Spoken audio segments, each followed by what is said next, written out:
A warm greeting, students. I am Rekha H.G., Assistant Professor of History, GFGC Vijayanagar, Bangalore. Session 25, I am explaining European Union or EU for 6th semester students, contemporary world. So European union, ಯುರೋಪಿನ ಒಂದು ಸಂಘ ಅಥವಾ ಯುರೋಪಿನ ಒಂದು union ಅಂತ ಹೇಳ್ತೀವಿ. So ಇದು ಕೂಡ ಅವರ ಒಂದು ವ್ಯಾಪಾರವನ್ನು ವೃದ್ಧಿಸುವ ಇಂಟೆನ್ಷನ್ನಲ್ಲಿ ಯುರೋಪಿಯನ್ ಯೂನಿಯನ್ ಅನ್ನು ಮಾಡಿಕೊಂಡಿರುವಂಥದ್ದು. They made this European Union for their trade and commerce. Main ಆಗಿ it is a economic setup for the member countries and also it is political and economic union of 27 member states that are located primarily in Europe. 27 ಸದಸ್ಯ ರಾಷ್ಟ್ರಗಳು ಐರೋಪಿಯನ್ನಲ್ಲಿ ಸೇರಿ ಈ ಒಂದು ಕೂಟವನ್ನು ಸ್ಥಾಪನೆ ಮಾಡಿಕೊಂಡಿದ್ದಾರೆ, European Union. So European Union policies aim to ensure the free movement of people, goods and services, capital within internal market. ಈ ರಾಷ್ಟ್ರಗಳು ಇಡೀ 27 ರಾಷ್ಟ್ರದವರು ಅದನ್ನು ಏನು ಇಂಟೆನ್ಷನ್ ಇಟ್ಕೊಂಡಿರ್ತಾರೆ ಅಂತಂದರೆ, ಫ್ರೀ ಮೂವ್ಮೆಂಟ್ ಆಫ್ ಪೀಪಲ್ ಅಂದರೆ ಒಂದು ಲೇಬರ್ ಮೂವ್ಮೆಂಟ್ ಆಗೋದಕ್ಕೆ, ಕೆಲಸಕ್ಕಾಗಿ ಕೆಲಸ ಆರಿಸ್ಕೊಂಡು ಜನರು ಹೋಗೋದಕ್ಕೆ ಹೆಚ್ಚಿನ ಒಂದು ಫ್ರೀಡಮ್ ಕೊಡಬೇಕು ಅಂತಂದರೆ ಒಂದು ಬ್ಯಾರಿಯರ್ಸ್ ಇರಬಾರ್ದು, ಒಂದು ಟ್ರೇಡ್ ಒಂದು ರೀತಿಯಾದಂಥ ಬ್ಯಾರಿಯರ್ಸ್ ಇರಬಾರ್ದು ಅನ್ನೋ ಒಂದು ಇಂಟೆನ್ಷನು. ವ್ಯಾಪಾರ ಕೂಡ ಅದೇ ರೀತಿ ಮಾಡ್ಕೊಳ್ಳುವಂಥದ್ದು ಮತ್ತು ಕ್ಯಾಪಿಟಲ್ಲು ಕೂಡ ಮೂವ್ ಆಗೋ ಅನ್ನೋ ಒಂದು ಇಂಟೆನ್ಷನ್ ಇರುತ್ತೆ. ಅವರದ್ದೇ ಆದ ಒಂದು ಕರೆನ್ಸಿ ಕೂಡ ಜಾರಿಗೆ ತರ್ತಾರೆ. What you mean by that ಅಂತಂದರೆ, ಹಣದ ವ್ಯವಸ್ಥೆಯನ್ನು ಯೂರೋ ಮಾಡ್ಕೋತಾರೆ. ಯೂರೋ ಅಂದರೆ ಅಷ್ಟು ದೇಶದಲ್ಲಿ ಒಂದು ಕರೆನ್ಸಿ ರನ್ ಆಗುತ್ತೆ, ನಾಟ್ ಎ ಇಶ್ಯೂ. ಆ ರೀತಿ ವ್ಯಾಪಾರಕ್ಕಾಗಿ ದೇಶ ಒಳಗಲ್ಲ, not inside the states, for the external trade and commerce. ಒಂದು 27 ರಾಷ್ಟ್ರಗಳ ಅಂತಾರಾಷ್ಟ್ರೀಯ ವ್ಯಾಪಾರಗಳಲ್ಲಿ ಅವರು ಯೂರೋವನ್ನು ಬಳಸ್ಕೋಬೋದು. ಆದರೆ ಇಂಗ್ಲೆಂಡಿನಲ್ಲಿ, ಫ್ರಾನ್ಸ್ನಲ್ಲಾಗಲಿ, ಸ್ಪೇನಿನಲ್ಲಿ ಯೂರೋ ಬಳಸ್ಕೊಳ್ಳೋಕ್ಕೆ ಇಂಟರ್ನಲಲ್ಲಿ ಸಾಧ್ಯ ಆಗೋದಿಲ್ಲ. So EU policy aim to ensure the movement of people, goods and to enact legislation in justice and home affairs, maintain common policies on trade, agriculture, fisheries, regional development. ಈ ಎಲ್ಲ ಒಂದು ಕ್ಷೇತ್ರದಲ್ಲೂ ಒಂದು ಯೂನಿಟಿಯನ್ನು ಮೇಂಟೈನ್ ಮಾಡೋ ಒಂದು intention ಆಗುತ್ತೆ.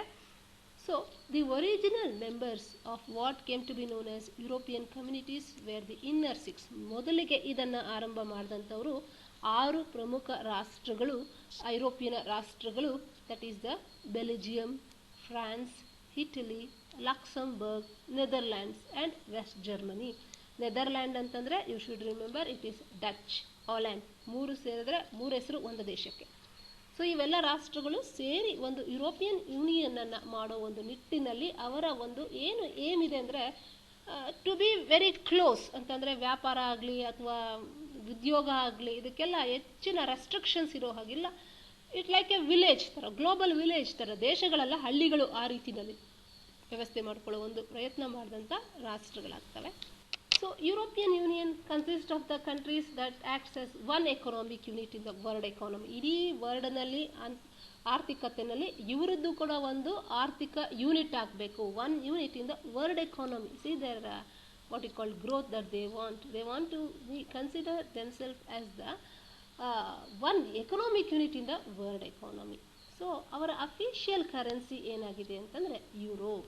So euro is the official currency. 19 of its 27 members have adopted the currency.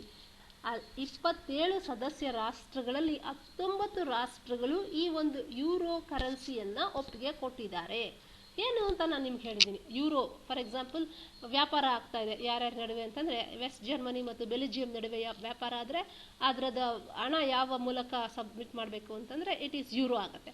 ಅದೇ ಒಳಗೆ, ದೇಶದ ಒಳಗೆ ಅದು ವರ್ಕ್ ಆಗೋದಿಲ್ಲ, ಹೊರಗೆ ಮಾತ್ರ ವರ್ಕ್ ಆಗುತ್ತೆ. ಇಂಟರ್ನ್ಯಾಷನಲ್ ಟ್ರೇಡ್ಗೆ ಆಗುತ್ತೆ, ಇಂಟರ್ನಲ್ ಟ್ರೇಡ್ಗೆ ಆಗೋದಿಲ್ಲ. ಸೊ ಬೈ 2016 ರೆಫರೆಂಡಮ್ ಪ್ರಕಾರ UK voted to leave EU. Though the terms of Brexit had been challenged many times, in January 31st, 2020 marked the official enactment of Britain leaving the EU. ಯಾಕಂದರೆ ಬ್ರಿಟನ್ನಿಗೆ ಹೀಗೋ problem. ಏನು problem ಅಂದರೆ, ಇಡೀ ಇಷ್ಟು ವರ್ಲ್ಡನ್ನೇ ವಸಾಹತು ಮಾಡ್ಕೊಂಡಿರುವಂಥ Europe, ಈ great ಬ್ರಿಟನ್ನು ಯುಇನಲ್ಲಿ ಇದ್ಕೊಂಡು ಆ ಕರೆನ್ಸಿನ ಒಪ್ಕೊಂಡು ತನ್ನ ಸ್ಥಾನ ಕೆಳಗಿಟ್ಕೊಳ್ಳೋಕ್ಕೆ ತಾನು ಒಪ್ಕೊಳ್ಳೋಕ್ಕೆ ಇಷ್ಟ ಆಗಲಿಲ್ಲ. ಸೊ ಹಾಗಾಗಿ ಇಡೀ ಪ್ರಪಂಚವನ್ನೇ ವಸಾಹತು ಮಾಡ್ಕೊಂಡಂಥ ರಾಷ್ಟ್ರ ಯುನಲ್ಲಿ ಯಾಕಿರಬೇಕು, ನಾವ್ಯಾಕೆ ಬೇರೆಯವ್ರ ಮಾತು ಕೇಳಬೇಕು ಅನ್ನೋ ಒಂದು ಈಗೋ ಕಾನ್ಷಿಯಸ್ ಕೂಡ ಅವರಲ್ಲಿ ಹೆಚ್ಚಿರುತ್ತೆ. So for that reason what will the Britain do is it will leave the EU ಅಂದರೆ ಯುರೋಪಿನ ಒಕ್ಕೂಟವನ್ನು ತೊರೆಯುತ್ತೆ. ಯಾವಾಗ ಅಂತಂದರೆ ಇತ್ತೀಚಿನ ದಿನಗಳಲ್ಲಿ I think it is in 2020 last year ಈ ಒಂದು ದೇಶ ಹೊರಗೆ ಬರುತ್ತೆ. ಮೊದಲಿಗೇನು ತಾನು ಈ ಒಂದು ಯೂರೋ ಕರೆನ್ಸಿಯನ್ನು ಆಕ್ಸೆಪ್ಟ್ ಮಾಡ್ಕೊಂಡಿರೋದಿಲ್ಲ, ಫ್ರಾನ್ಸ್ನವರು ಕೂಡ ಅದನ್ನು ಆಕ್ಸೆಪ್ಟ್ ಮಾಡ್ಕೊಂಡಿರೋದಿಲ್ಲ. ಸೊ ಕೆಲವ್ರಿಗೆ ಇಷ್ಟ ಆಗತ್ತೆ ಯೂರೋ ಕರೆನ್ಸಿ, ಕೆಲವರಿಗೆ ಅದು ಇಷ್ಟ ಆಗೋದಿಲ್ಲ. ಅದು ಅಮೆರಿಕಾಗೆ ಬಹಳ ಕಷ್ಟ ಆಗುತ್ತೆ. ಅಮೆರಿಕಾಗೆ ಏನಂತಂದರೆ ಇಡೀ ವರ್ಲ್ಡ್ನಲ್ಲಿ ಟ್ರೇಡ್ ಆದರೆ ಡಾಲರ್ಸ್ ಮೂಲಕ ಆಗಬೇಕು ಅಥವಾ ಸ್ಪೆಷಲ್ ಡ್ರಾಯಿಂಗ್ ರೈಟ್ಸ್ ಮೂಲಕ ಆಗಬೇಕು ಅನ್ನೋದು ಒಂದು intention. But unfortunately America there are so many regional organisations, ಸ್ಥಳೀಯ ಸಂಘಟನೆಗಳು ಅವರದ್ದೇ ಇವರು ಕರೆನ್ಸಿ ಲಾಂಚ್ ಮಾಡಿದಾಗ ಅಮೇರಿಕಕ್ಕೆ ಕೆಂಗಣ್ಣಾಗತ್ತೆ, ನನ್ನ ಹಿರಿಯ ಡಾಲರ್ ಬಿಟ್ಟು ಇವರು ಯೂರೋ ಮಾಡ್ಕೊಂಡಿದ್ದಾರೆ ಅಂತ. But still euro is working today also. ಈಗಲೂ ಕೂಡ ಯೂರೋ ಕರೆನ್ಸಿ ಇದೆ. ಕೆಲವರು ಈ ದೇಶದ international trade is based on the euro. Goals ಏನಿದೆ ಗೋಲ್ಸು ಈ ಒಂದು ಯುರೋಪಿಯನ್ ಯೂನಿಯನ್ನಲ್ಲಿ ಅಂತಂದರೆ to promote peace, values and well-beings of all the citizens of European Union. ಶಾಂತಿ ಕಾಪಾಡುವಂಥದ್ದು ಒಂದು ಉದ್ದೇಶವಾಗಿರುತ್ತೆ in the European Union. Offer freedom, security and justice without internal ಬಾರ್ಡರ್ಸೇ ಬೇಕಾಗಿಲ್ಲ ಅವರಿಗೆ. ಸೊ ಪಾಸ್ಪೋರ್ಟ್ ವೀಸಾ ಇಲ್ಲದಿರೋ ಕೂಡ ಟ್ರಾವೆಲ್ ಮಾಡ್ಬೋದು ಅನ್ನೋ ಲೆವೆಲಲ್ಲಿ ಅವರು ಆಫರ್ ಮಾಡ್ತಾರೆ ಫ್ರೀಡಮ್ನ, ವಿತಿನ್ ದ ಲಿಮಿಟೆಡ್ ಮೆಂಬರ್ಸ್, ಬೇರೆಯವ್ರಿಗಲ್ಲ. Sustainable development based on the balanced economic growth and the price stability, highly competitive market economy with full employment and social progress and environmental protection. ನೋಡಿ, ಸುಸ್ಥಿರ ಅಭಿವೃದ್ಧಿ ಆಗಬೇಕು, ಅದು ಅವರ ಗೋಲ್ ಆಗಿದೆ. That's very much needed. ನಾವು ಈ ಕಾನ್ಸೆಪ್ಟನ್ನು ಡೆವಲಪಿಂಗ್ ದೇಶದಲ್ಲಿ ನಾವು ನೋಡೋಕೆ ಹೆಚ್ಚು ಹೋಗೋದಿಲ್ಲ. ನಾವು ಬರೀ ಯಾವುದಕ್ಕೆ ನೋಡ್ತೀವಿ, ಸಾಮರಸ್ಯ ಕಾಪಾಡ್ಕೋಬೇಕು, ಯುದ್ಧಗಳಾಗಬಾರ್ದು, ಭಯೋತ್ಪಾದನೆ ಆಗಬಾರ್ದು, ಆ ರೇಂಜಲ್ಲಿ ಇನ್ನೂ ಥಾಟ್ಸ್ ಇದ್ದರೆ ನಮ್ಮ ಒಂದು ಸಾರ್ಕ್ದಾಗಲಿ ಏಸಿಯಾನ್ದಾಗಲಿ. ಯುರೋಪಿಯನ್ ಯೂನಿಯನ್ನಲ್ಲಿ ನೋಡಿ ಅವ್ರು ಯಾವ ಬಗ್ಗೆ ಮಾತನಾಡ್ತಾರೆ ಅಂತಂದರೆ, ಅವರು ಸಸ್ಟೈನಬಲ್ ಡೆವಲಪ್ಮೆಂಟ್, ಸುಸ್ಥಿರ ಅಭಿವೃದ್ಧಿ ಹೊಂದಬೇಕು, ಬ್ಯಾಲೆನ್ಸ್ಡ್ ಎಕನಾಮಿಕ್ ಗ್ರೋತ್ ಆಗಿರಬೇಕು, ಮತ್ತು ಒಂದು ಬೆಲೆ ನಿಗದಿ ಆಗಿರಬೇಕು, ಅಂದರೆ ಸ್ಟೆಬಿಲಿಟಿ ಇರಬೇಕು, ಕಾಂಪಿಟೇಟಿವ್ ಮಾರ್ಕೆಟ್ ಇರಬೇಕು, ಫುಲ್ ಎಂಪ್ಲಾಯ್ಮೆಂಟ್ ಇರಬೇಕು, ಆ ರೀತಿ, ಮತ್ತು ಪರಿಸರದ ಬಗ್ಗೆ ಪ್ರೊಟೆಕ್ಷನ್ ಇರಬೇಕು ಅನ್ನೋದು ಕೂಡ ಅವರ ಒಂದು ಗುರಿಯಾಗಿರುತ್ತೆ ಈ ಐರೋಪ್ಯ ರಾಷ್ಟ್ರಗಳ ಒಕ್ಕೂಟದ್ದು. So combat social exclusion and determination. So ಇಲ್ಲಿ ಇವರೆಲ್ಲ ಅಭಿವೃದ್ಧಿ ರಾಷ್ಟ್ರ ಆಗಿರೋದ್ರಿಂದ ಬಡತನ ಆಗಲಿ, ನಿರುದ್ಯೋಗ ಆಗಲಿ, ಅಥವಾ ಹೆಚ್ಚಿನ ಜನಸಂಖ್ಯೆ ಸಮಸ್ಯೆ ಆಗಲಿ ಅಷ್ಟೇ ಇವರಿಗೆ ಕಾಡೋದಿಲ್ಲ, ಸಮಸ್ಯೆ ನೀಡೋದಿಲ್ಲ. ಇವ್ರಿಗೇನು ಅಂತಂದರೆ ಮೇಯ್ನಾಗಿ they have to look for the broad development, like what you call sustainable development, balanced economic growth, price stability. ಇದಕ್ಕೆ ಅವರು ಹೆಚ್ಚಿನ ಒಂದು ಇಂಪಾರ್ಟೆನ್ಸ್ ಕೊಡ್ತಾರೆ. ಅಬೌವ್ ಆಲ್ ಇನ್ಫ್ಲೇಷನನ್ನು ಕಡಿಮೆ ಇಟ್ಕೊಳ್ಳೋ ಒಂದು ಪ್ರಯತ್ನ ಕೂಡ. To reduce the rate of inflation is also an important goal of the European Union. So promote scientific and technological progress. ಇವರು ಸೈನ್ಸ್ ಆ್ಯಂಡ್ ಟೆಕ್ನಾಲಜಿನಲ್ಲಿ ಅಡ್ವಾನ್ಸ್ ಆಗೋ ಒಂದು ಇಂಟೆನ್ಷನ್ ಕೂಡ ಇರುವಂಥದ್ದು. Enhancing economic, social and territorial cohesion and solidarity among the European nations. ಅಲ್ಲಿರುವಂಥ ಅಷ್ಟು ರಾಷ್ಟ್ರಗಳಲ್ಲೂ ಒಂದು ಸಾಲಿಡ್ಯಾರಿಟಿ ಇರಬೇಕು, ಒಂದು ಐಕ್ಯತೆ ಇರಬೇಕು, ಒಂದು ಅಭಿವೃದ್ಧಿ ಹೊಂದ್ಕೊಂಡು ಹೋಗಬೇಕು. ದೇ ಆರ್ ಆಲ್ರೆಡಿ ಡೆವಲಪ್ಡ್, ಆದರೂ ಕೂಡ ಇನ್ನೂ ಸುಸ್ಥಿರ ಅಭಿವೃದ್ಧಿ ಮಾಡಿಕೊಳ್ಬೇಕು, ಮತ್ತು ಪರಿಸರ ರಕ್ಷಣೆ ಮಾಡಿಕೊಳ್ಬೇಕು, ಮತ್ತು ಎಕನಾಮಿಕಲಿ ಡೆವಲಪ್ಮೆಂಟ್ ಆಗಬೇಕು ಅನ್ನೋದು ಒಂದು ಇಂಟೆನ್ಷನ್ ಆಗಿರುತ್ತೆ.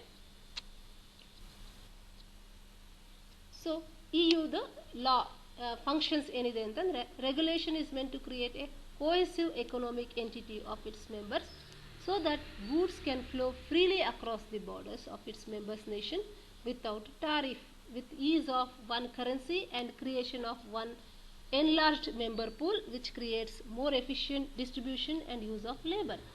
There is a pooling of financial resources so that member nation can be bailed out or lent money for investment. Union's expectation in areas such as human rights and environment have political implication for member countries. Union can exact a heavy political cost such as severe cutbacks and an austerity budget on its members as a condition of giving aid. It is a great experiment really in cooperation amongst the nations who wish to be economically unified, ceding a little political and national power as possible. ಅಂದರೆ ಒಂದು ಗೂಡು ಅಂಥದ್ದು ಒಂದು human rights, ಪರಿಸರ ಮತ್ತು political implications ಕಡಿಮೆ ಇಟ್ಕೊಳ್ಳುವಂಥದ್ದು, economically ಒಂದಾಗುವಂಥದ್ದು, all these are the functions of the European Union. Governance, ಅದಕ್ಕೆ ಒಂದು ಯುರೋಪಿಯನ್ ಕೌನ್ಸಿಲ್ ಇದೆ, ನೋಡ್ಕೊಳ್ಳೋವಂಥದ್ದು. It's a collective body and defines the European Union's overall political direction and priorities.